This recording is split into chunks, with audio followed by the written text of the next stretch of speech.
Olá pessoal, IM Geotech Podcast, estamos aqui novamente, episódio 9. Aproveitar já para agradecer toda a vossa audiência. Estamos agora iniciando o nosso terceiro mês do podcast, não é? Tivemos 2 meses muito movimentados. O oitavo episódio foi especialmente movimentado. Posso até falar na página do LinkedIn, não é? Que é o que eu já venho falando, não é? A página do LinkedIn vem tendo muito mais fãs e subscritores do que a página do YouTube. Portanto, todos aqueles que estão subscrevendo loucamente o LinkedIn, vão na página do YouTube, por favor, e subscrevam também, porque eu estou a ver que o negócio está descolando, não é? Isto só para vocês terem uma ideia. Eu acho que nem há uma semana estávamos com 240, hoje já estamos com 340. Deu um aumento de 100 pessoas estão seguindo, fico feliz por causa disso. Aproveito também, caso vocês queiram entrar em contato direto aqui com o podcast, para além das nossas redes sociais, YouTube, WhatsApp e afins, tem o Gmail, não é? imonitgeotech@gmail.com, e também relembrar que temos o apoio institucional do TC220, que é o Comitê Internacional de Field Instrumentation, não é? De Monitoramento Geotécnico Internacional, pertencente à ISSMGE, que é basicamente a Associação de Mecânica dos Solos Internacional. Tanto que muito nos prestigia aqui, sempre nos segue e sempre compartilha também nas suas páginas o podcast. Mas vamos deixar de enrolação, vamos partir aqui para o nosso convidado de hoje. Vamos apresentar o nosso convidado, porque a conversa vai ser longa e eu já sei que vai ser pouco tempo para tanta conversa. Portanto, vamos apresentar o nosso convidado de hoje. O nosso convidado de hoje é o Filipe Costa, engenheiro civil, natural de Ouro Preto. Muito nobre cidade, não é? De Ouro Preto, especialista em geotecnia pela Fundação de Gorsex, MBA em Gestão de Projeto em Andamento na USP, atua com monitoramento de cabas e barragens desde 2011, implantou o primeiro monitoramento de radar SAR no Brasil, Argentina e no Suriname, participou na criação do CMI da Samarco, trabalhou no CMG da Val desde 2019 e atualmente foi convidado para contribuir para a fundação e operação do CMG da Anglo Gold Ashanti. Cara, um currículo muito interessante. Vamos definitivamente falar de CMGs. Filipe, muito obrigado por ter aceito o convite e por estar aqui, não é? Porque o Filipe não é de São Paulo, não é? Por coincidências da vida, eu vim a descobrir que ele estaria por aqui e mais uma vez nós sequestramos o nosso convidado aqui para os estudos. Filipe, muito obrigado por ter vindo. Obrigado, André. Na verdade, você tirou uma piada que eu estava preparando, que como é online, eu poderia falar diretamente de Portugal. Mas é um prazer estar aqui também e compartilhar um pouco da história com vocês. Cara, vamos, como a gente sempre fala, vamos começar aqui pelo início, não é? Fala aí um pouco de você, como é que começou essa história aqui da geotecnia e como é que começou a sua relação com a instrumentação geotécnica? Eu vou tentar resumir um pouco, mas o que eu posso adiantar é que minha vida toda eu trabalhei com monitoramento.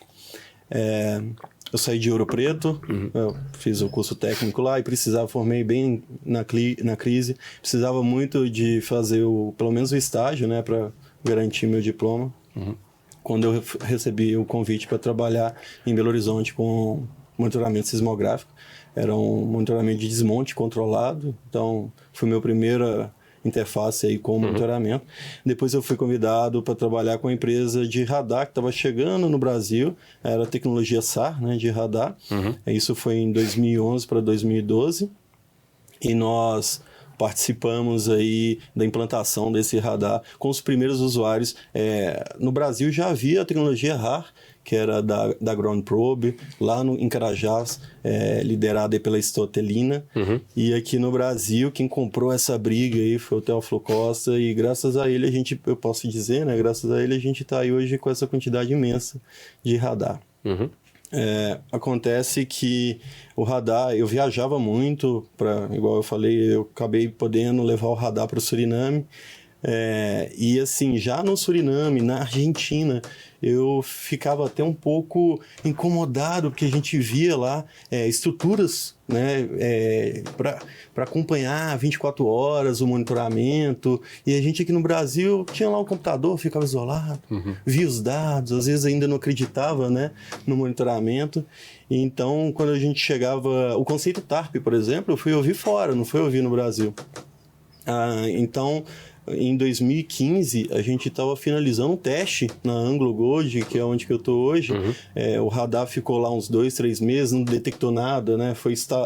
Mostrou que a estrutura estava estável. Se tivesse aparecido algum problema, provavelmente eles tinham falado, não sai não. Não sai. Mas, por coincidência, ele foi para Samarco. Ele estava saindo justamente com um acidente da Samarco. Então foi a primeira vez que a gente correu para instalar. O meu computador foi o primeiro. Eu costumo brincar que o meu computador foi o primeiro computador do CMI. Eu trabalhei como terceira, tive lá durante todo aquele período mais difícil. Logo depois do acidente que você estava. Logo um dia após o acidente, né? Eu e o Samuel Carneiro, acho que a gente trabalhou. Na verdade, o Samuel Carneiro fez tudo, né? Eu só estava lá para apoiar com a parte de monitoramento e a parte de radar. Veio uma figura internacional, que era o Hapman. Ele já tinha muitos radares na mina dele, era Chuquicamata, eu posso estar errando a pronúncia do nome, mas é do Chile. E ele pôde contribuir também com o monitoramento. E daí para frente começou a deslanchar uma quantidade maior, né, de radares. Obviamente eu reduzi muito aqui a quantidade, a história, para não ficar só falando de mim, mas aí ao longo da apresentação a gente pode entrar mais a fundo em alguns pontos. Beleza, cara, já bem impactante esse logo início, não é? Logo estava lá no centro da guerra lá. Exatamente. Aconteceu poxa, o evento. Sem querer te cortar, mas eu parei aqui na Samarco, mas depois da Samarco veio também Brumadinho. Verdade. E eu fui contratado também, aí eu participei do início do CMG, lá na Vale, por onde eu fiquei 4 anos. E aí, finalizando, aí eu fui convidado para montar e contribuir também com o CMG da AngloGold, que graças a Deus não teve nenhum acidente. Felizmente. Depois dentro de toda esta experiência que você tem aqui, eu acho que a gente já falou previamente, podia falar assim com mais detalhe acerca desta experiência que você teve com o radar no SAR aqui no Brasil? Como é que iniciou? Como é que foi a sua experiência? Como é que você viu assim, nossa, este negócio aqui realmente é algo que extraordinário, uma tecnologia ótima, tem que mostrar para as pessoas que isto aqui é um diferencial. Como é que foi essa história inicial aí? Bom, então, o que acontece? A empresa que eu trabalhei era a IDS, é uma empresa italiana. Ela desenvolveu o radar SAR, né, o radar interferométrico. Eu acho que é uma curiosidade que talvez pode ser novidade para algumas pessoas, mas o SAR ele tem a mesma tecnologia do radar satelital. Só que na Terra. E ele foi desenvolvido para monitorar a inclinação da Torre de Pisa, que deformou, né, recalcou por muitos anos, até eles, em 1990, eles resolverem estabilizar a estrutura de vez. Então o radar foi desenvolvido com esse intuito, não um radar para a mineração, mas a tecnologia de radar de solo, e eles viram que era promissor e aplicou na mineração. Daí para frente só desenvolveu.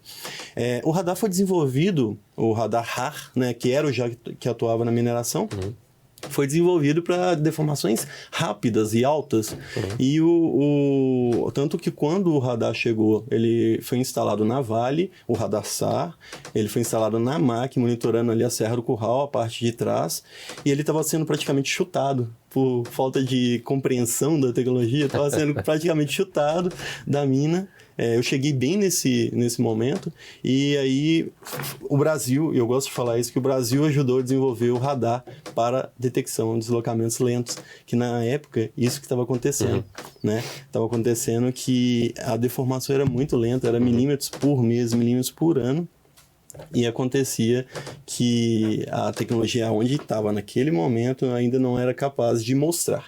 Então, depois de muito empenho, esforço da parte de todos e principalmente cobrança do cliente, na época Vale, desenvolveu o projeto subamostrado que passou a ter essa capacidade. Então, antes disso que você está a falar, as velocidades de deslocamento que captavam eram maiores, não é? Era milímetros por dia. Milímetros por dia que estamos falando, mas nós sabemos que uma uma parte significativa que nós vemos gradual nas estruturas é milímetros por mês. Sim, e aí aumentou praticamente a capacidade, principalmente para o Brasil, né? Que ele era comum para regiões de rocha, né? E aí chega no Brasil, a gente tem um solo, né? Uma rocha mais friável e acaba que... Ambiente tropical. Ambiente tropical. Exato. Sim. Não, isso é muito interessante e é bom de ouvir. É bom de ouvir, pessoalmente, que a gente sempre fala aqui, a gente tenta chutar para fora aqui o complexo vira-lata que nós temos. Exatamente. E lá fora que é, não. Tipo, contribuições muito importantes. E outro fator que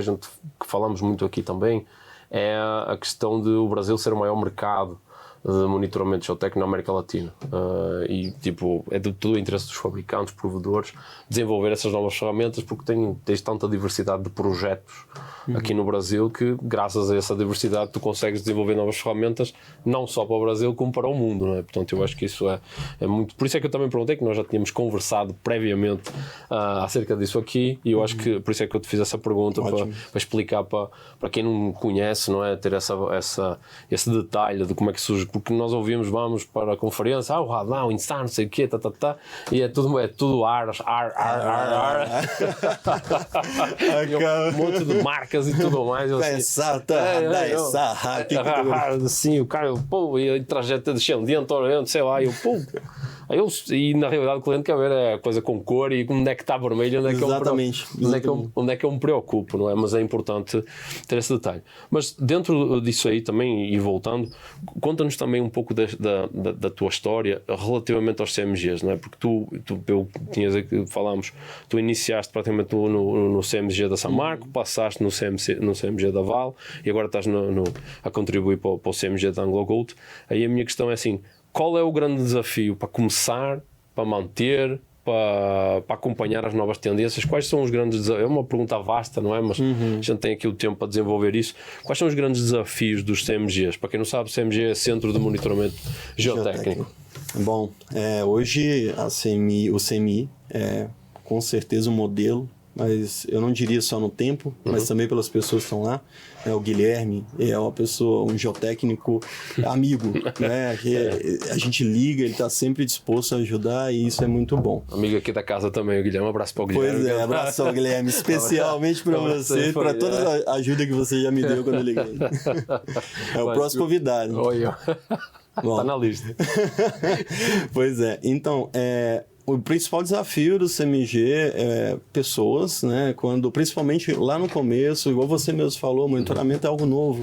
Então, quando a gente vai contratar alguém, a pessoa está aprendendo. E aí até pegar, vamos dizer, essas maldades, que eu costumo dizer que o equipamento você não tem que conhecer a capacidade, você tem que conhecer as limitações, que é naquela limitação ali que pode ter o problema. Então, com certeza pessoas, procedimentos, tem que estar tudo bem procedimentado, porque igual a gente estava conversando mais cedo, eu costumo comparar o monitoramento que a gente tem hoje, que eu considero ainda está crescendo, né? E tem esses jumps, né? A gente pega até com a quantidade, a venda de equipamento, ela aumenta de acidente em acidente. Infelizmente, os acidentes têm proporcionado melhorias. Eu gosto de comparar com o setor aéreo. Então, você pega lá o primeiro avião, 1908, né, teve um acidente, não era nada monitorado. Daí para frente, cada monitoramento foi forçando o setor aéreo a desenvolver mais. Então, é o que aconteceu com a gente também. Então, hoje a gente pega o que a gente precisa para ter confirmação. É importante ter redundância, é importante ter mais de uma pessoa, né? E automatização. Automatização é fundamental. Não depender só das pessoas, né? Mas a pessoa ser um a mais ali. E isso tudo que eu estou falando é da parte CMG, com o intuito de proporcionar para o geotécnico de campo informações mais precisas, né? Sem que o geotécnico de campo tenha que preocupar com tá chegando ruído, isso é verdade, isso é falso. Certo. Ele também tem que preocupar porque a estrutura é dele, certo, mas ele tem que ter o apoio, pelo menos o conforto ali do CMG para poder apoiá-lo. Legal. Não, bom tu citares a questão de pessoas, não é? Porque a parte das pessoas, a decisão ela continua sendo humana, apesar de nós termos toda esta tecnologia, inteligências artificiais batendo à porta, IoT e todos esses nomes, todas essas siglas muito, muito bonitas. Eu acho que o facto de tu mencionares as pessoas, não é? Eu acho que nós temos citado até isso no episódio anterior, que a capacitação das pessoas ela é muito... Tipo, os CMGs eles têm uma demanda por pessoa muito grande, não é? E no mercado, dado aos eventos que ocorreram, houve uma grande evolução tecnológica, a adoção tecnológica, os CMGs acabaram também sendo a nova tendência, não é? Para atender as demandas regulatórias, mas ainda tens a dificuldade de formar todas essas pessoas que tu necessitas, não é? Porque, como tu falas, a estrutura já está ali.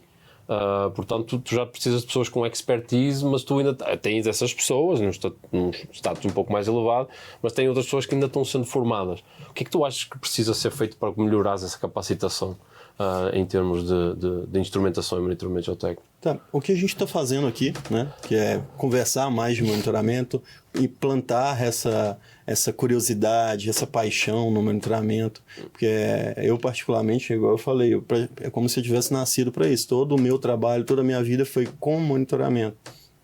Até uma das coisas que me fez querer sair da empresa de radar para ir para geotecnia, e foi ótimo, porque aí eu deixei de trabalhar só com radar para trabalhar com INSAR, trabalhar com ETR, trabalhar com inclinômetro, trabalhar com todos os monitoramentos, e aí eu posso falar que hoje eu sou engenheiro de monitoramento geotécnico, né? Mas é isso, acho que com certeza as pessoas, podcasts, as universidades trazendo mais e mais informações de monitoramento. Agora, quando você tocou no assunto de desafio, eu lembrei daquele filme, tem A Onda, vai colocar? Olha, coloca aí, vamos aproveitar aqui a deixa aqui, coloca aí na tela o filme A Onda, não é a capa, para quem nos está a acompanhar aí. Sim, esse filme, A Onda, eu indico muito, porque ele retrata bem o cenário. Eles têm um centro de monitoramento. Esse não é aquele que começa que tem uma rocha que está descolando, isso é na Noruega. Este filme é norueguês, não é? Esse mesmo. Não vamos comentar muito, não. Porque... Eu não sei onde é que eu estava a ver este filme, cara. Não sei se estava em Portugal, se eu estava no Brasil. Eu acho que estava aqui, cara. E era um filme que eu estava a passar na Globo, no Corujão. Cara, assim, madrugada, assim dentro. Aí eu de repente vejo um cara colocar um crack meter, não é? Exatamente. O cara colocar um crack meter numa rocha, já me chamou a atenção. Descendo na fenda. Descendo na fenda. Eu me lembro, chamou-me logo a atenção. Quando eu olhei para aquilo, assim, cara, o que é isso? E o cara estava a falar uma língua estranha, mas estava dublado, era aqui. Em Portugal, só põe legenda. Não dubla. A língua estranha era português para você na época. Aí é isso. Aí que o negócio descola, depois tem uma... Então, continua. Não. Mas ali o que eu queria trazer, e eu passo, tanto quando era Aravalho, quanto hoje no CMG, eu indico todo mundo a ver esse filme, porque ele demonstra todo um cenário ali de tensão, de confia nos dados, não confia, o geotécnico mais antigo que estava saindo, os geotécnicos novos, aquele momento de descuido, é muito... Digamos que quem trabalha com monitoramento tem que trabalhar a todo momento com atenção total, porque qualquer coisa ali, qualquer momento, tudo pode... Enfim, a gente trabalha com monitoramento preditivo, mas essa é a ideia, a gente tem que estar sempre preparado para o pior. Então esse é um dos filmes que eu gostaria de indicar. E o outro também, aí traz o setor aeroespacial. Coloca aí o que tem o Challenger aí. Exato. Aí. Esse é outro que eu também sou fascinado, porque, resumindo assim, é a história de um lançamento que teve toda uma pressão e a gente trabalha, né, infelizmente, com pressão também. E aconteceu o pior, mas mostra ali também uma sala de monitoramento. Mais uma dica aí para quem quiser assistir. Muito, muito bom aqui, tá um momento de cultura agora que nós estamos aqui. É bom.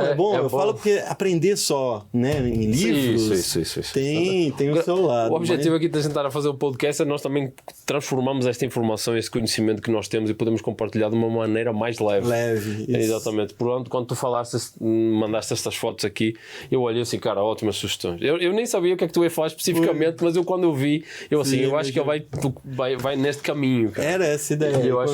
Eu acho que essa, o do Challenger, e quando tu trouxeste, nós vínhamos conversando a caminho para aqui acerca da indústria aérea e espacial, cara, faz muito, eu nunca tinha pensado desse prisma, mas faz muito sentido. Estamos a falar de uma indústria que tem que ter muita atenção nos detalhes, porque um detalhe, a gente às vezes vê o acidente e foi aquela chapinha ali que furou, deu uma fuga exato. E deu um problema e a questão da atenção ao detalhe. E às vezes também tem um ponto que eu também falo muito, às vezes, que é o excesso de confiança. às vezes, por exemplo, eu acho que quando vemos estas coisas nesta magnitude, nos torna um pouco mais humildes, assim, pô, se estes caras aqui têm um problema, a gente tem que se pôr no nosso lugar, entender que às vezes, porque engenharia também tem muito ego, né?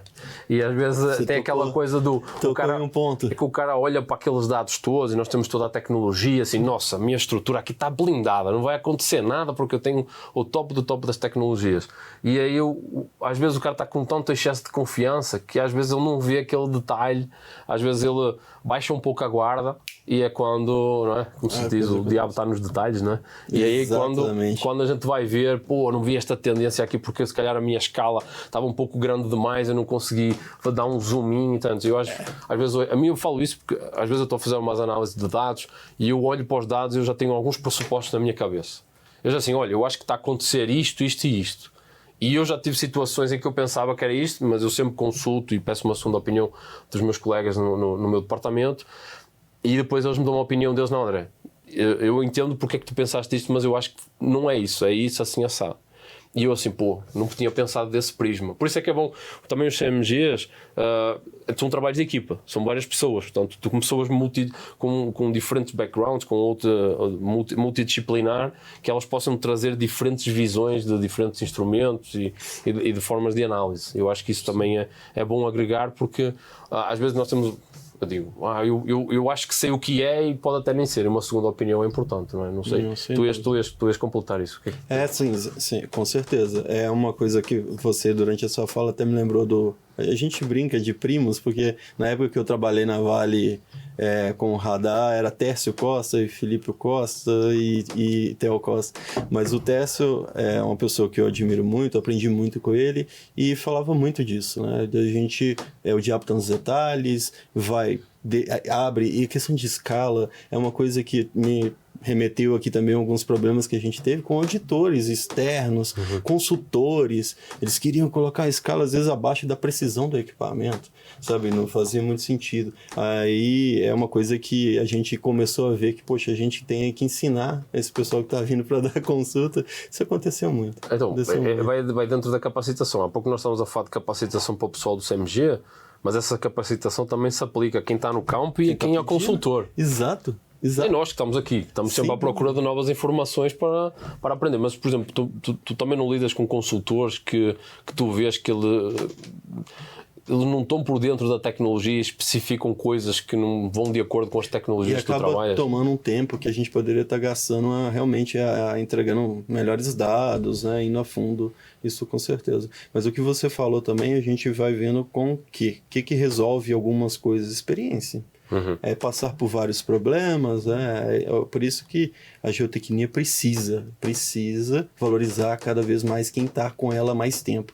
Então as empresas, a gente passou também, quando eu falo a gente passou, eu não quero citar o nome das empresas, mas problemas que acabam acontecendo. Hoje em dia a gente precisa ter tudo dentro do computador, ainda assim, mesmo tendo tudo documentado, quando você perde um geotécnico, quando você perde um funcionário, até aquele técnico que está na empresa já há anos, você está perdendo informação. Está perdendo uma fonte de informação fortíssima. Exatamente. A rotatividade nos times continua sendo um desafio, principalmente numa época com o mercado aquecido, não é? Principalmente.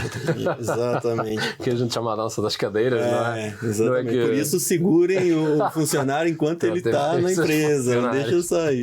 Tratem bem os seus funcionários. Exato. Porque, eu vejo, porque tipo de experiência minha, eu trabalho num fabricante, não é? Mas antes disso trabalhava em empresas de instrumentação aqui de São Paulo e tinha alguns projetos de mineração e de pessoas que ao longo dos anos que eu me fui cruzando, a pessoa estava na empresa X, aí já passou pela Y, Z, voltou para X e, cara, é assim uma rotatividade significativa, principalmente na mineração.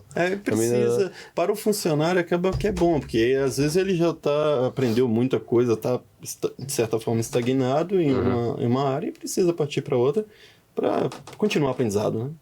Então, voltando aqui à parte do CMG que nós estamos a falar dos desafios, por exemplo, agora tu estás aqui a contribuir para a fundação e para a operação da Anglo Gold. Se tu puderes detalhar um pouquinho mais, agora começaste isto aqui, tu começaste aqui, certo? Agora esta última, mas tu já vens com uma experiência de outras duas, que seria a da Samarco e a da Val. o que é que tu, quando começaste nesta aqui, imediatamente tu pensaste, é isto que eu tenho que atacar, quais são os pontos principais que tu prestaste mais atenção para iniciar o teu trabalho? Então, no caso, o CMG da Ângulo, eu cheguei, ele já estava meio que... Como é? Já tinha um vídeo wall. Já tinha, sim. Sabe? O vídeo wall, primeiro, você quer ver os instrumentos ali, entendeu? Já tinha os operadores, os colaboradores, né? Os controladores. O que eu vi realmente é questão de procedimento, que é criar procedimentos para as ações, não é tirar da cabeça, deixar na cabeça do colaborador ele agir como ele acha que tem que agir. Então é importante saber o que fazer. E também tem a questão do meu conhecimento, né? Tudo que eu passei por todos até aqui. Tua experiência prévia. Exato, poder transmitir essa experiência e trabalhar junto mesmo. E outro também, as definições dos níveis de controle, essas maldades que a gente estava conversando aqui, isso é fundamental ser compartilhado, porque como é novo, não tem. Então a gente tem que mostrar o que a gente sabe para Então, a questão dos níveis de controle, nós até estávamos a falar previamente, eu acho que a questão importante é assim, ok, nós temos toda a tecnologia, está na tela, temos os dados, mas depois nós entramos na parte de definir os níveis de controle. Mas a pergunta é assim, como é que tu defines esses níveis? Sim. E o que é que tu tens deparado? O que é que a tua experiência te tem mostrado aí? Esses níveis têm surgido não é tirado do... Exato. Primeiro, para monitorar, você tem que ter um parâmetro. Porque senão só fica ali na tela, igual você falou, questão de escala, né? Se a escala está automática, muitas vezes você vê algo progredindo e acha que está caindo, quando você vai ver, poxa, é 2 milímetros. Exemplo. Isso é fundamental. Outro ponto é saber da limitação do próprio equipamento, né? Qual que é eu gosto muito de definir nível de controle com base na sensibilidade do equipamento. Eu vou chegar lá. E a questão da modelagem numérica, que é o que alguns consultores acabam trazendo, e eu acho que é a forma ideal, mas talvez hoje a gente não tenha tanta capacidade de usar análises determinísticas quando a gente não tem toda a informação da estrutura. Por exemplo, a gente estava até comentando, né, que nós somos engenheiros, mas exatidão na barragem é uma coisa difícil de atingir. Então, quando a gente pega uma análise numérica e ela vem com valores de quanto a estrutura pode deformar, muitas vezes eu posso falar que eu nunca vi a preocupação do quanto ela já deformou. Muitas vezes a estrutura não tem essa informação, por isso que eu gosto muito do satélite, né, o monitoramento por INSAR, que você consegue puxar histórico. E quando você puxa o histórico, você já consegue analisar o comportamento da estrutura. Então você já sabe, ela está em qual situação. Ela está, muitas estruturas deformam, principalmente estruturas novas, né? Ela recalca, tem um adensamento natural, mas isso ali está tendendo a uma estabilidade ou está progredindo? A gente precisa do histórico. Né? Quanto que já deformou? Aqui o livro do... Poxa, foi exato... tá aqui. Tá aí, do João Silveira, ele usa esses limites. Eu vou mostrar lá. Esse aqui é meu livro de cabeceira, tanto que eu tive que pegar o do André emprestado, porque é tão de cabeceira que eu deixo do lado da minha cama e vim, né, eu vim com pressa e acabei pegando um outro que estava na cabeceira e não era ele. Por algum momento eu precisei desse. Mas ele estabelece alguns limites, né, de deformação máxima, que acaba que você ainda assim tem que ter todo esse histórico. Mas já é alguma coisa. Eu me inspiro muito nele, eu já usei muito para essas definições. Então, quando você entra numa situação que você não tem o histórico dos dados, né, o que você faz? Aí que entra o monitoramento. Então, seja com radar, seja com ETR, ela está monitorando uma condição tida como normal da estrutura, né? Então, você deve ver, se, por exemplo, está estável, você vai ver uma oscilação, que é a oscilação de ruído. Então, a gente faz alguns cálculos, alguns ajustes, né, usa estatística para definir o que é variação de ruído. Ou seja, qualquer situação que foge do normal é um problema e você precisa identificar. E aí, então, eu digo que essa é a melhor prática que hoje eu gosto de utilizar, é essa prática de monitoramento da situação anormal da estrutura. Saiu da condição normal, aí você intensifica o monitoramento e verifica se é algo que pode colocar a estrutura numa situação de instabilidade ou não. E também tendo a possibilidade do automatizado, não é? Tu podes intensificar simplesmente por ajustar as frequências das leituras, não é? E também podes fazer mais supervisões de campo, também tens a equipe CMG, ela não fica só parada dentro lá sentado na cadeira, não é? Pessoal, às vezes as pessoas pensam, vou ficar aqui no ar-condicionado, não é assim que funciona, não. Aí a rapaziada tem que ir lá dar umas olhadas e fazer umas supervisões e tudo mais, tem todo outros procedimentos, mas é bom falar da questão do estabelecimento de limites. Eu, como venho também de uma área um pouco mais da infraestrutura, e a gente já lidei muito com escavação urbana, e aí sempre olhas para aquela parede de diafragma e o cara, não, tem que deslocar 10 milímetros, tem que deslocar 15. Eu já tive um caso que me ligaram, já estava com problema, não é? Mas aí me ligaram porque o limite, a evolução do inclinómetro tinha cruzado o limite. Mas os problemas já tinham sido, a tendência estava claramente que a algum momento ia bater lá. E só me ligaram porque tinha cruzado. E às vezes a questão é assim, não é porque nós colocamos 30 ou 35 que nós nos devemos preocupar, porque aquilo não vai bater, vai na trave e vai voltar. Não, aquilo vai cruzar porque a natureza, meu amigo, ela vai embora. Ela não está aí nem para nós, porque nós colocamos, são limites que nós estabelecemos como referência nossa. Exato. E às vezes temos que ser críticos quanto a esses limites. 100% sempre, e por isso que eu falo da redundância. Quando você está monitorando um deslocamento superficial, é bom que tenha o INSAR, é bom que tenha o radar, é bom que tenha a ETR, porque se um acusa, você pode consultar no outro. Exato. Igual eu falei, você conhecendo as limitações de cada um, é bom ter uma redundância para poder comparar. Exatamente. Para quem não está familiarizado com o termo ETR, estação total robotizada. Às vezes a gente acaba no dia a dia ali usando demais. SAR, ETR, não sei o quê, estação total que em inglês é RTS, Robotic Total Station, não é? Quem quiser já o inglês técnico já ficam. Se vocês vão na biblioteca, RTS, caramba, eu ao início olhava o que é RTS? E aí depois aqui é ETR, enfim, mas são esses termos só para vocês ficarem familiarizados com isso. Pode ir corrigindo aí, porque realmente no dia a dia a gente usa demais e acaba virando. Só para esclarecer, a gente dá aquela nota de rodapé, o ETR, estação total robotizada.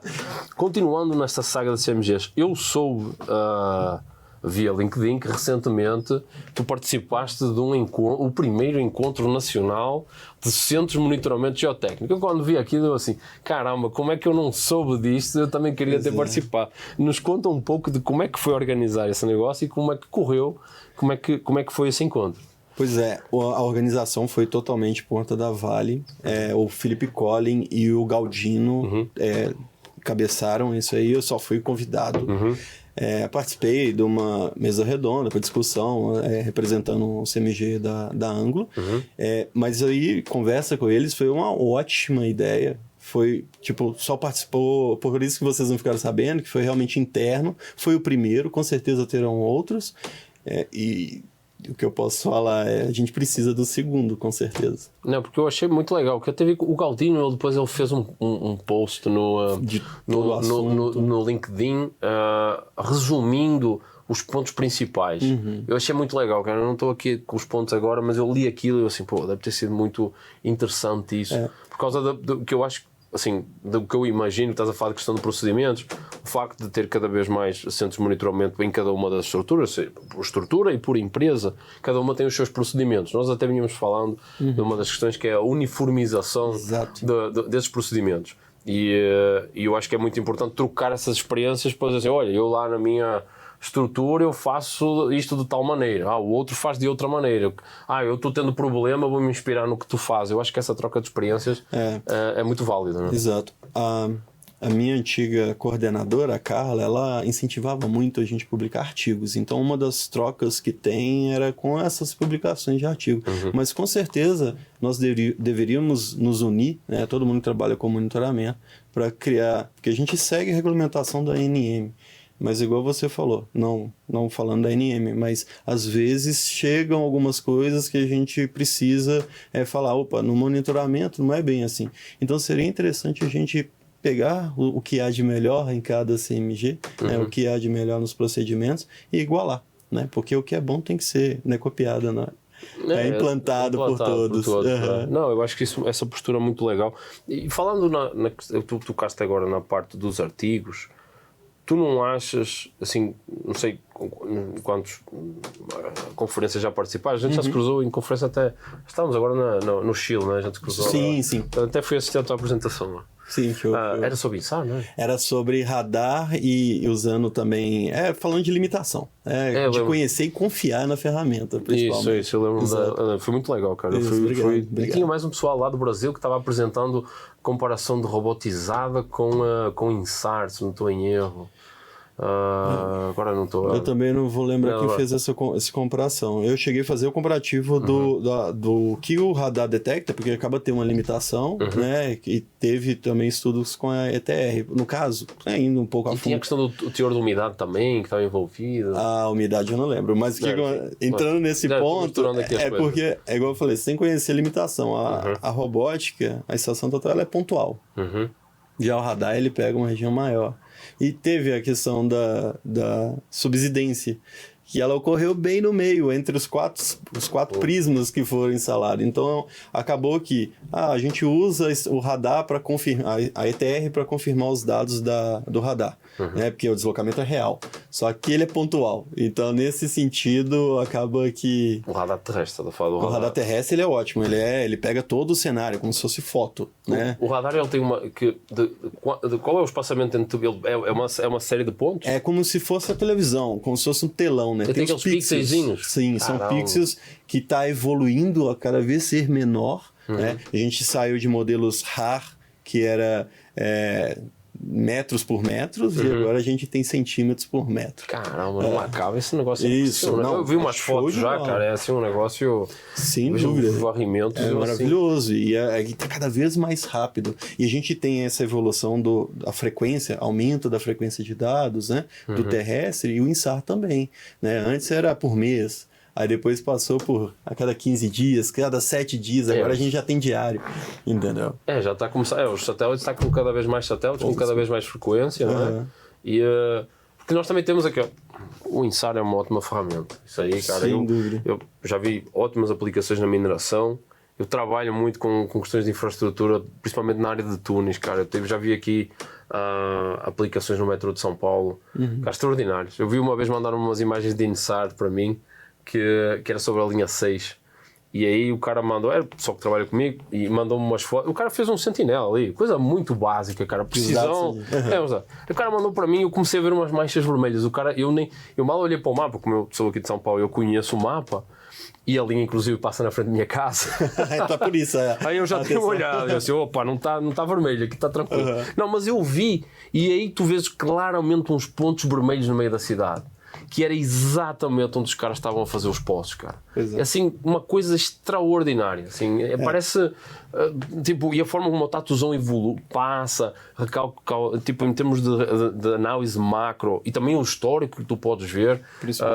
Cara, tem questões de litígio. Às vezes tem situações, por exemplo, em ambientes urbanos, em que tem muita gente, não, mas a minha casa está rachada, o meu apartamento está rachado, porque a sua obra está aqui. Aí o cara vai ver, tem um sol de esmola ali, e o negócio já estava recalcando a 1900 e tal lá. E com o INSAR pode evitar esse problema, comprovar que não... Evitar não, mas mostrar que está acontecendo. Evitar. Exatamente.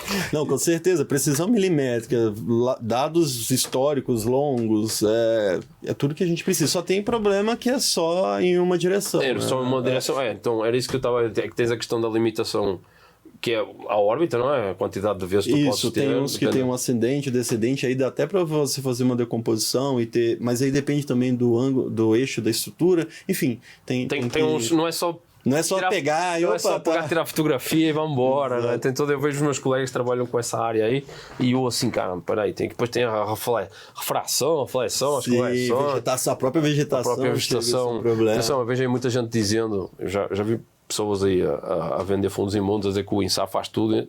Atenção, tem limitações, tens a onda X, a onda L e onde tem muita vegetação, até pode passar, que pode usar a onda L, mas não é a mesma precisão. Portanto, tem sempre aquela questão órbita, o tipo o comprimento de onda, precisão, cara, tem... se o satélite passa naquela região, porque tem regiões muito remotas, em que ainda não há histórico. Nós sabemos que no caso das regiões de Minas Gerais, como tem tantas minas e tem tanto interesse comercial, que o pessoal diz assim, calibra o satélite um pouquinho ali mais para a esquerda, ajusta ali e tal, porque aí o pessoal já sabe que até aqui no Brasil, eu acho, por exemplo, em termos urbanos, as grandes cidades brasileiras, por exemplo, São Paulo, cara, eu já fui ver imagens do TSX, é um negócio absolutamente absurdo, cara. Não, maravilhoso. É assim... porque é urbano, né? É urbano... Agora você tocou num ponto, até então eu achava que o INSAR era infalível, que não tinha erro, mas eu tive algumas experiências aí que temos que questionar, tem que aproveitar outro monitoramento da estrutura e correlacionar. Não é 100%, depende da empresa, pode haver sim falhas de processamento. Então precisa ser sempre... Não confie 100% nos dados, mas confie também, né? Não desconfie de confie, mas seja crítico. Olha para os dados, mas olha de um ponto de vista crítico, é que entra a redundância. Eu já vi casos em que, no caso que eu já disse, no testemunho que eu tive do INSAR pessoal, foi positivo, que foi do género. Eu estava a fazer uma demonstração em parceria, aí eu mostrei para o carro, estava a mostrar e assim, olha, aqui na vossa estação está a dar 20 milímetros. Aí o cara viu na reunião assim, nossa, que interessante, mas lá do satélite, como é que é possível 20 milímetros, pô? A reunião passou, fizemos a apresentação, passou uns meses, o cara me liga, putz, André, olha... Estava aqui vendo aqui a instrumentação manual e bate certinho com esse negócio. Vamos conversar, cara. O projeto acabou dando certo de INSAR, porque aí o INSAR, sem sequer saber o que é que a instrumentação manual estava fazendo, elas bateram, não é? Então, ok, também a instrumentação manual tem que estar bem feita, também não é, cara. Mas eles verificaram que ali tinha ali uma coisa. É que muitas vezes o INSAR, eu digo isto na infraestrutura, porque a infraestrutura ainda não tem esse acesso à tecnologia que a mineração tem. Infelizmente, né? Infelizmente. Mas eu começo a ver que, por exemplo, o INSAR já é algo que também acaba não sendo uma ferramenta tão cara assim. É por causa da extensão, né? Não é? E é até um ponto que eu gosto de frisar assim. Geralmente, o ideal é você contratar o INSAR, que ele pega áreas enormes e tem ali uma boa acurácia. Então, você consegue detectar pontos de atenção na sua estrutura e aí você vai pensar, aquilo ali cabe prismas, ainda não é algo crítico, vai lá, instala prismas e faz a confirmação. Depois você vem com o radar, se você realmente estiver precisando de algo mais crítico, que vai detectar ali a progressão. E aí você até me lembrou o ponto de que dá para trabalhar com previsão mesmo, de quando vai romper, né? Que é o uso da velocidade inversa. Velocidade inversa, exatamente. Pode ser assim. Não, eu acho que isso é muito importante a gente estar a debater isso. O INSAR nós nunca discutimos tanto assim aqui no podcast. Espero no futuramente ter aqui uns convidados especiais. Eles estão posso indicar alguns nomes. A gente vai pegar aqui uma lista de indicações e nós vamos focar. Nós estamos nesta fase agora do podcast focando mais em pessoal da mineração, não é? Ótimo. Porque felizmente vocês têm um acesso a muita tecnologia no Brasil, que está sendo feito ótimas coisas e eu quero mostrar para os outros setores, principalmente para a infraestrutura, áreas de risco e tudo mais, o que de bom se faz na mineração e que pode ser utilizado. Eu sei que o budget é diferente, sei que são setores diferentes, mas cara, a tecnologia está aqui, podemos trocar essas experiências e vocês podem entender como é que isso funciona. Os técnicos estão aqui especializados. Tipo, às vezes é bater à porta do... Eu sei que, por exemplo, os CMGs até aceitam visita, o negócio até viram turístico. Aceita. Isso é verdade.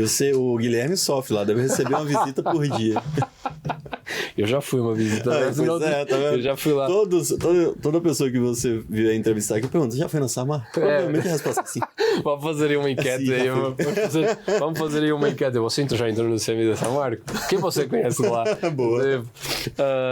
Então, cara, eu acho que a gente já pôs aqui do INSAR, mas eu também tenho aqui uma curiosidade. Eu outra vez estava a falar com não sei quem e estava-me falando assim, cara, o INSAR e o radar terrestre, eles são complementares. Do género, eu posso usar o INSAR para identificar as minhas áreas de risco e depois eu posso ir lá localizar o meu radar para fazer... O que é que tu achas disso? É que eu também não conheço tanta tecnologia, é curiosidade e eu acho que seria legal compartilhar esse conhecimento. Sim, sem dúvida. Toda a tecnologia ela acaba sendo uma complementar da outra porque cada um pega uma peculiaridade diferente. Por exemplo, o INSAR é muito bom para pegar recalque, deslocamentos verticais, né? E leste-oeste, se a estrutura tiver, né, esse eixo. Já o radar, ele é ótimo para pegar o que aproxima e o que afasta dele. Então um cima-baixo e o outro... Exato. Então eles se complementam muito bem. Né? Agora, é por isso que é muito perigoso, tem que saber... O monitoramento já começa no posicionamento. Se posicionar errado, pode colocar... Estás a falar na posição do meu radar, por exemplo, eu estou na minha cava. Exato. E eu estou na outra, estou visualizando o meu talude, que vou ter o meu varrimento. Eu estou na outra parte aqui, não é? Aí eu tenho que posicionar, não é só chegar e colocar. Não, você primeiro tem que saber o que você quer, né? Onde que é a sua área crítica? Ok, está de frente, o deslocamento vai afastar ou aproximar, isso é muito bom para ele, que ele lê, que a gente chama de em linha divisada. Então tu já tens que ter um conhecimento da vamos lá, tua superfície potencial de ruptura. Exato. Se romper, como é que ele vai romper? Exatamente. Para tu posicionares o teu radar da melhor forma possível para tu captares isso. Então tu já tens de ter isso concebido. Porque o que acontece? Se você coloca o radar, né, pegando essa região, né, que está à sua frente ali, né, ele está monitorando ali, e o deslocamento estiver ocorrendo na lateral, não vai aproximar ou afastar dele, ele pode não detectar. Acaba que não acontece, porque sempre vai aproximar ou afastar um pouco. Mas o deslocamento do radar, ele nunca é real. Ele é uma decomposição. Né? Então, quanto mais em direção ao movimento você pegar, mais real é o deslocamento, mais próximo do real. E é muito bom acompanhar com o radar a tendência. Né? Esquece, eu até brinco muito isso acontece, que radar não deveria ser milímetros, né, que está lá, deveria ser unidade de radar. Porque o milímetro ali, ele não corresponde a realmente o deslocamento. Então tem que ser uma unidade nova, unidade de radar. Uma unidade adimensional. Exatamente. Assim, algo não legal, cara. Não é bom saber trazer conhecimento novo aqui. Igual o Fábio falou, né? Aprende com o podcast também. Então, não, cara, eu tenho muita curiosidade nessa, eu vejo os resultados na minha... Falando aqui em redundância, eu tenho situações em que eu tenho que fazer análise de dados mais inclinométricas e aí eu tenho um cliente que tem dados de radar, por exemplo, ou em SAR até. E eu já tive situações em que o cara disse, olha, mas o radar está-me dando isto e os inclinómetros estão-me dando para o outro lado. Aí o cara estava com o azimuth trocado e tal. É um clássico assim, não, o inclinómetro está subindo o barranco. Mas você sabe que o ideal é justamente ter o radar que ele mede a superfície e ter algo que mede em subsuperfície. Em subsuperfície, né? Exatamente. Então, aí, no caso, o inclinômetro. E o radar, ele não mede, igual eu falei, não é deslocamento real. Ele pode ter ruído, e dependendo da vegetação tem muito ruído. E daí surgiu deformações lentas, que acaba que o ruído é maior do que o próprio deslocamento, então acaba que os dados ficam ruidosos. Aí surgiu a necessidade de implantar o subamostrado. E também, por experiência, eu pude contribuir com isso também, de forçar o fornecedor a desenvolver. O bom da posição do cliente, antes eu era da posição do fornecedor, da posição do cliente, você pode falar, olha, precisa melhorar. E a gente tinha um monitoramento com radar de uma estrutura em concreto, outra estrutura sem vegetação e outra estrutura com muita vegetação. Tínhamos prismas em todo. O prisma apontava a deformação e o radar não. Apontava que estava estável. E eu falei, poxa, tá errado. Por causa da vegetação. Por causa da vegetação. Provavelmente por conta da vegetação que acaba interferindo no tratamento ali, né, dos dados. Então a gente conseguiu, forçando ali, pedindo melhoria, falando, não, assim não dá, radar não pode, enfim, né, o jeito chorão de fornecedor de sempre. Sim, funciona. Não, sim, aprendi isso com o teste também. E acabou desenvolvendo, né, então eles publicaram recentemente, né, o desenvolvimento de uma nova forma de processar os dados para reduzir a influência da vegetação. Acaba que a vegetação é uma barreira mesmo, porque é físico, né? É a questão da onda, se não passa, mas eles melhoraram na questão do processamento. Isso eu posso dizer que é muito bom e, mais uma vez, Brasil ajudando no desenvolvimento. Brasil. Cara, eu há pouco estava fazendo essa pergunta e nós fomos por outro lado. Tu estavas a falar da tua chefe, tua professora, já não me lembro, que ela indicava sempre para publicar. Era a Carla. A Carla era uma professora. Ela é professora CMG, atual coordenadora. Que ela sempre... E é algo que eu aqui bato muito na tecla. Assim, vocês têm casos de obras, se querem publicar, porque muitas vezes nós vamos em congressos de geotecnia e tem muito pouco caso a falar de instrumentação geotécnica.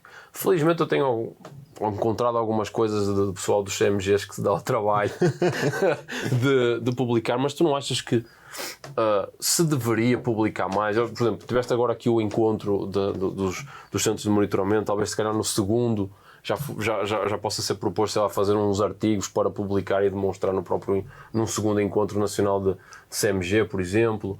Ou, por exemplo, agora temos o Cobrançeg agora 2024, que os resumos estão praticamente para fechar. Pessoal, estão ouvindo aí resumos do Cobrançeg, que vai ser em Balneário de Camboriú.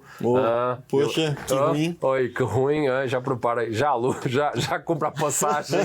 Bom, já compra a passagem e alugou o hotel, porque vai ser em agosto ou setembro? Não, setembro. Vai ser em setembro do próximo ano. Depois corrige qualquer coisa. A gente acerta, mas vai ser em setembro do próximo ano e também vai ter Expo Zibra no próximo ano. Portanto, cara, 2024 não tem como não escrever alguma coisa sobre instrumentação geotécnica em congresso. Vai ter, eu pessoalmente, vai ter o Slope Stability também. Esse 2024 vai ser em Belo Horizonte, né? Vai ser em Belo Horizonte, cara, o Slope Stability é o Congresso Mundial de Estabilidade de Taludes. Cara, vai ser em Belo Horizonte, vai ser uma ótima oportunidade. Felizmente eu tenho 2 artigos agora para entregar agora até o final do mês. O que você impulsionou na questão do artigo tem esse incentivo realmente. O que eu poderia falar em defesa dos geotécnicos que não publicam tanto é tempo. Né? É tempo, não. É tempo. Então, sem dúvida, isso aí eu também sei, mas às vezes dar essa ao pessoal mais novo entender o trabalho que dá a isso, mas também o quão gratificante é publicar, nem que seja para apresentar em posters, seja para apresentar depois ao vivo, mas esse trabalho ele ajuda muitas vezes a resumir, a sintetizar um projeto que tu estavas envolvido e que muitas vezes, às vezes essas informações elas estão durante a correria do dia a dia, nós estamos trabalhando, mas é uma maneira de parar um pouco e olhar para esse projeto, olhar para esses dados, pô, naquela altura quando eu fiz isto eu não olhei este dado com esta atenção, com este resumo, que eu já tive casos que eu fiz o projeto e depois eu analisei os dados com um pouco mais de cuidado e assim, pô, naquela altura não tive tempo para ver isto e já sei que no próximo projeto eu poderia utilizar uma abordagem diferente, mais experiente, que tu dizes assim, é preciso experiência.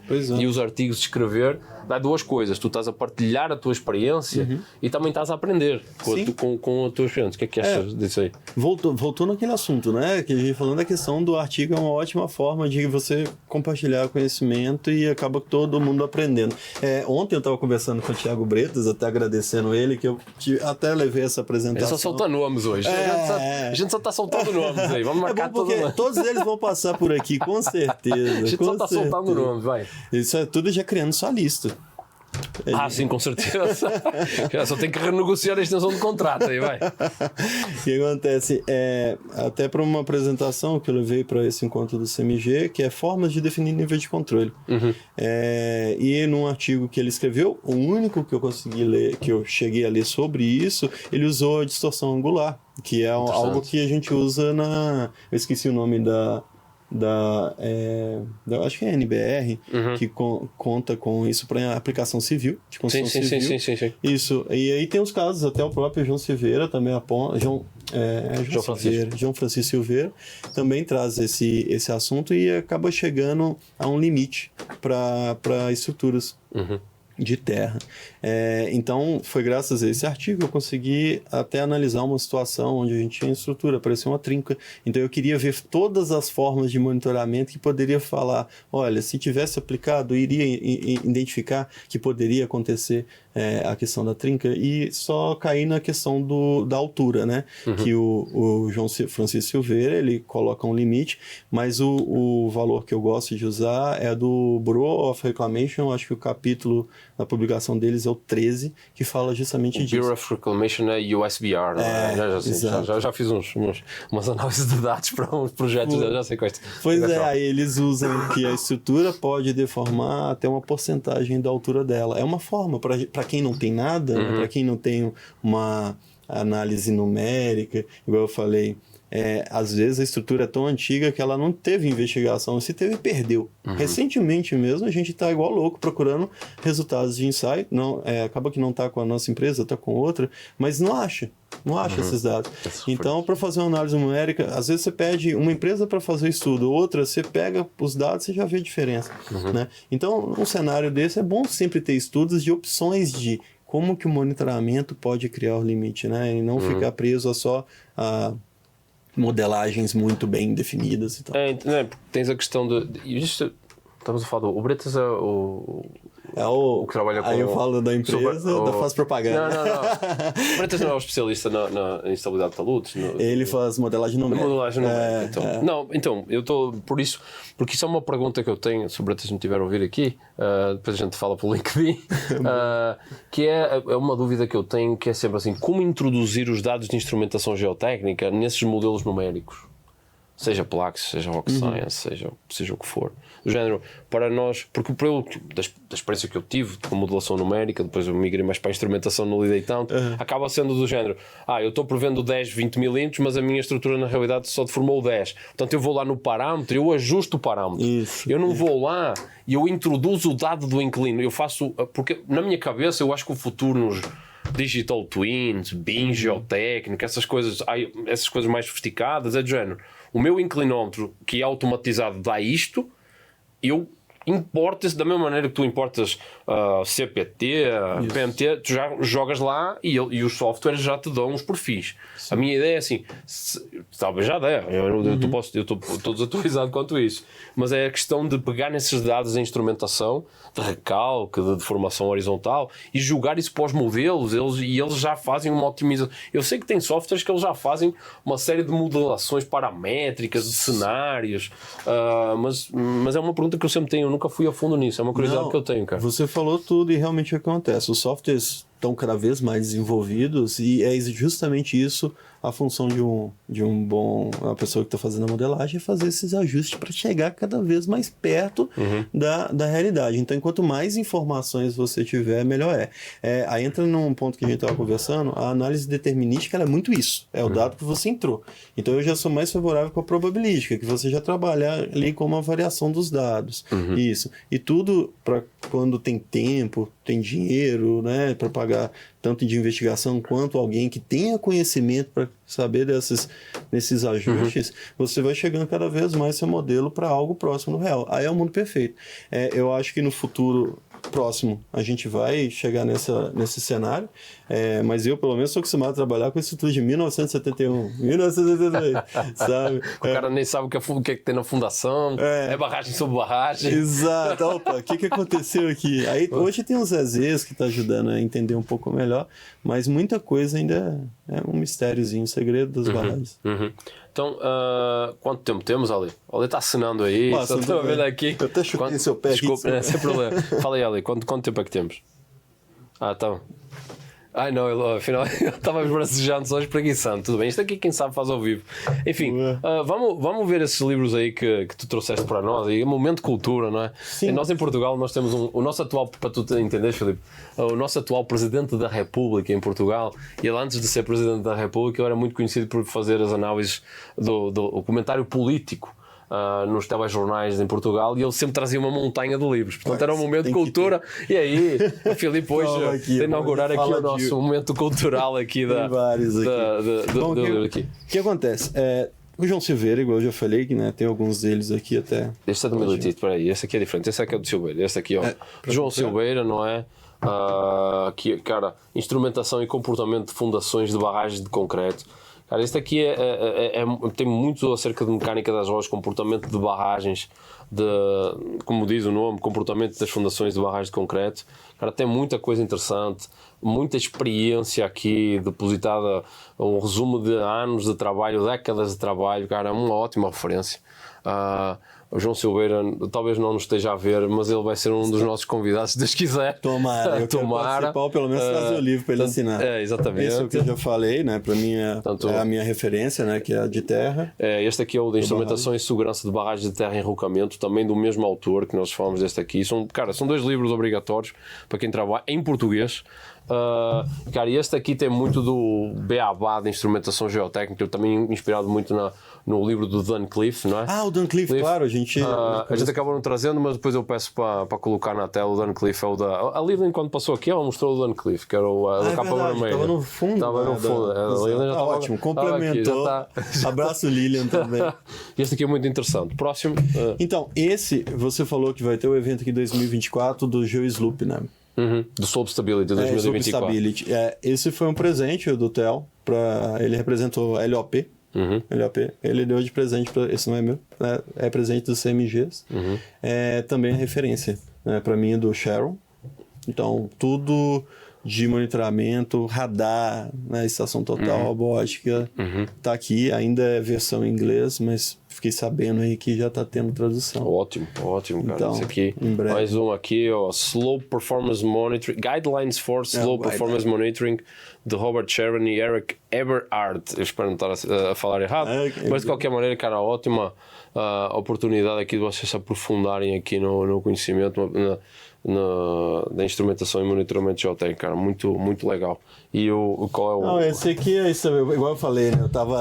Eu uso do João Silveira na cabeceira da minha cama, saí com pressa, acabei pegando um que tava lá no momento, a estabilidade tá load, não entra no monitoramento não, mas é básico de todo geotécnico. Tá, mas é muito importante também, e eu tinha trazido aqui um extra aqui, que é do Jarbas Milititsky, que é do Rio Grande do Sul, se não estou enganado, que é mais focado nas obras de infraestrutura.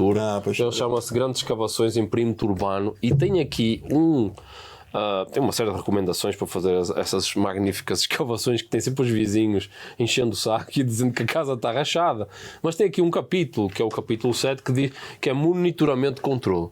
E ele vai até, ainda bem que tu falaste na questão dos limites, de distorção, e ele tem aqui uma série aqui, área, um inclinómetro, escavação, e ele tem aqui os valores de alerta, valores de ação, os limites, distorção angular, deslocamentos dos vizinhos, acompanhamento e danos. Tem aqui uma série de coisas muito interessantes que nós utilizamos para monitoramento geotécnico, que trabalha mais na área de infraestrutura, faz monitoramento de prédio, escavação, tem pino de recálculo, marco superficial. Cara, não é nada de muito automatizado e muito sofisticado, mas funciona. Funciona, portanto, isso que importa. Funciona, que é o que importa. Portanto, a gente também quando a gente fala nestas altas tecnologias, não é porque é automatizado que é bom. Tá? Eu tô vendo a sua capa, recentemente tivemos um acidente em Belo Horizonte, de uma... Da escavação que o pessoal ficou soterrado, né? Não tinha começado ainda as chuvas e soterrou, matou algumas pessoas. Então, cara, exatamente. Portanto, quando nós estamos a falar em monitoramento, nós estamos a falar em segurança. Portanto, sem dúvida. O monitoramento é essencial. Uma frase que eu gosto, para mim ela é batidinha do monitoramento, você não controla o que você não monitora. Se não tem monitoramento, não tem controle. Não tem controle. Exatamente, cara. Não tem... Ou se não tem como monitorar, não tem como melhorar. Também. Já temos aí este belíssimo corte. Cara, eu acho que já estamos aqui. Olha, quanto tempo é que nós estamos aí que passou, conversa, né? Nem vi também a hora passar. Conversa voou. E já estamos a bater numa hora. Ih, Filipe, cara, olha, já estamos aqui no... Não, certamente vai ter. Vamos aproveitar aqui, cara, as tuas considerações. Eu teria aqui mais algumas perguntas, mas eu acho que assim o essencial, a gente tocou nos pontos. Depois vamos, numa segunda, terceira temporada, a gente convida aqui mais vamos juntar essa turma aí dos CMIs, vamos tentar trazer para aqui para a tela, trazer aqui para... Vamos pensar nisso. Talvez, assim, para concluir, acho que eu queria deixar uma mensagem, né, que a gente trabalha com geotecnia, mas a gente tem que pensar que a gente trabalha evitando acidentes igual a gente já teve, com o Brumadinho, Samar. Então, eu acho que não tenho certeza. Hoje eu trabalho, até isso veio com a idade, né? Muito mais pelo propósito do que simplesmente pelo trabalho. Realmente, quem trabalha com geotecnia tinha que trabalhar por amor, não simplesmente para chegar no final do mês e ver o salário no início do mês e... Claro. Não, cara, eu acho que isso é quem é apaixonado por esta área, não é? Eu acho que é muito relevante, não é? Não estamos a dizer que todo mundo tem que ser obsessivo, apaixonado e tudo mais, mas eu acho que o facto de nós termos esta motivação a mais, ter um gosto a mais é fundamental. É fundamental, não é? Porque senão, lá vou ter que ir para mim, lá vou ter que visitar, lá não sei o quê. Cara, não, bicho. Também não é aceitar qualquer coisa. Também não é aceitar. Como é que tem aquela coisa, tem aquela regra que também não és obrigado a aceitar tudo, não é? Não, muito pelo contrário, paguem bem os seus funcionários. Claro, cara, mas o que estás a falar, essa questão dessa paixão pelo monitoramento geotécnico, o grande objetivo aqui do podcast é trazer esse tipo de pessoa. Tu estás aqui por isso mesmo, cara. És uma daquelas pessoas que respira e trabalha muito diretamente com essa área, não é? E é muito, tipo, não somente para quem já trabalha, mas para as novas gerações que estão vindo aí e que elas entendam que a geotecnia não é só dimensionar, fazer a obra em si. Tem outras partes. E o monitoramento geotécnico, eu acho que é uma... Ora, não tens muito disso disponível nas universidades ainda, não é? Nós temos os nossos cursos de geotecnia, mas pelas conversas que eu tenho, tipo, eu falei uma aula 2 horas acerca de instrumentação. Tem uma matéria só de monitoramento. Eu acho que a especialização é que após é uma coisa, pós-graduações e mestrados, isso é uma coisa. Mas assim, no geral, quando tu estás a tirar um curso de engenharia civil e vais tocar um pouco de mecânica dos solos, instrumentação, de geotecnia em si, a instrumentação, se tu estás a fazer um curso em Minas Gerais e que tu vais trabalhar para lá, cara, tu vai bater, quer queiras ou não, vai bater a tua cabeça na instrumentação. E eu vejo, e no mundo é muito isso, cara, e eu vejo cada vez essa maior demanda, e é por isso que nós estamos aqui hoje, cara, e agradecer, Filipe, mais uma vez por teres aceito o convite, cara, acho que foi uma ótima conversa, e espero que as pessoas também temos aqui o nosso momento de cultura, livros, filme, cara, isso aqui tem Netflix, tem livro, cara, muito bom, não, vamos pegar o que é bom e colocar em todos. Exatamente. Cobra isso, uma recomendação de um filme, eu vou lá, um filme por semana, maravilhoso. Cara, falaste em cobrança, tu começas a pensar em patrocinadores para a segunda temporada. Enfim. Posso indicar alguns nomes também. Olha, surgindo os nomes. Vamos lá então, pessoal. Já está a passar aqui a nossa hora, aqui o negócio já está indo para o happy hour. Agradeço imenso a vossa audiência por terem-nos assistido hoje. Cara, como sempre falo, apertem o sininho, sigam o canal, não sigam só o LinkedIn, por favor. Vocês vão no LinkedIn, vocês entram lá no canal, vocês apertam o vídeo e no vídeo tem lá uma parte a dizer subscrever. E aí vocês vão lá e subscrevem, porque isso ajuda-nos a levar o canal para a frente, a vocês terem acesso direto quando não têm que esperar pelo que o LinkedIn eu vou postar as coisas lá, vocês já sabem quando é postado um vídeo novo, automaticamente já está disponível. Se nos querem seguir, mandar algum contato direto, nós temos o e-mail, que é o imonitgeotech@gmail.com, e é isso aí. Obrigado aí pela vossa audiência, grande abraço, até à próxima. Até mais, obrigado.